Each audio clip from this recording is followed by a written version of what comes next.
আয়াত ১৬৫ وَمِنَ النَّاسِ مَن يَتَّخِذُ مِن دُونِ اللَّهِ أَندَادًا يُحِبُّونَهُمْ كَحُبِّ اللَّهِ وَالَّذِينَ آمَنُوا أَشَدُّ حُبًّا لِلَّهِ وَلَوْ يَرَى الَّذِينَ ظَلَمُوا إِذْ يَرَوْنَ الْعَذَابَ أَنَّ الْقُوَّةَ لِلَّهِ جَمِيعًا وَأَنَّ اللَّهَ شَدِيدُ الْعَذَابِ।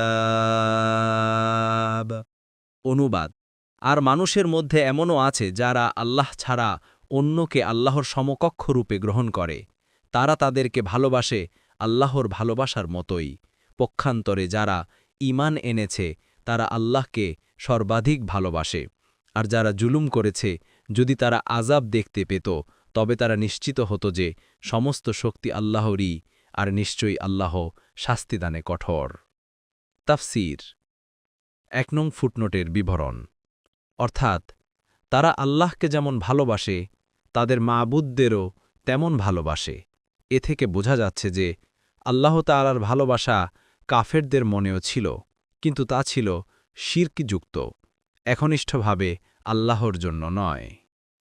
২ নং ফুটনোটের বিবরণ আয়াতের এই অংশের অর্থ, কাফেরগণ তাদের মাবুদদের যত বেশিই ভালোবাসুক না কেন, ঈমানদারগণ আল্লাহকে তাদের থেকে অনেক বেশি ভালোবাসে, কেননা ঈমানদারগণ তাদের সম্পূর্ণ ভালোবাসা একমাত্র আল্লাহর জন্যই নির্দিষ্ট করেছে।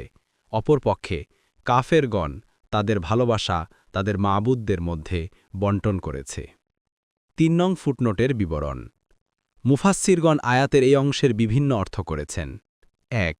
যারা দুনিয়াতে শিরকের মাধ্যমে জুলুম করছে তারা যদি আখেরাতের শাস্তি দেখতে পেত এবং এও দেখতে পেত যে যাবতীয় শক্তি আল্লাহরই, আর আল্লাহ কঠোর শাস্তিদাতা, আর তাদের মাবুদদের কোনো শক্তিই নেই, তাহলে তারা যাদেরকে আল্লাহর সমকক্ষ সাব্যস্ত করে ইবাদত করতে কখনোই তাদের ইবাদত করত না। ২. যারা দুনিয়াতে শিরকের মাধ্যমে জুলুম করেছে তারা যদি আল্লাহর শক্তি ও কঠোর আযাব সম্পর্কে সঠিক জ্ঞান থাকত তাহলে তারা তাদের মাবুদদের ইবাদত করার ক্ষতি সম্পর্কে অবহিত হতে পারত। ৩. সঠিক কেরাতের মধ্যে কেউ কেউ ইয়ার শব্দটিকে তারা পড়েছেন, তখন তার অর্থ হবে, হে নবী, আপনি যদি যারা শিরকের মাধ্যমে জুলুম করছে এই লোকদেরকে শাস্তি থেকে ভীত অবস্থায় দেখতে পেতেন তাহলে আপনি জানতেন যে সমস্ত ক্ষমতা আল্লাহরই। অথবা এর অর্থ হবে, হে নবী, আপনি যদি জালিমদেরকে শাস্তি প্রত্যক্ষরত অবস্থায় দেখতেন, কেননা যাবতীয় শক্তি আল্লাহরই, তাহলে আপনি বুঝতে পারতেন যে তাদের শাস্তির পরিমাণ কত ভয়াবহ। ৪. সঠিক কেরাতের মধ্যে কেউ কেউ ইয়ারাউনা শব্দটিকে ইউরাউনা পড়েছেন, তখন তার অর্থ হবে, যারা জুলুম করেছে যখন তাদেরকে শাস্তি দেখানো হবে তখন তারা দেখতে পাবে যে সমস্ত শক্তি আল্লাহরই, আর আল্লাহ কঠোর শাস্তিদাতা।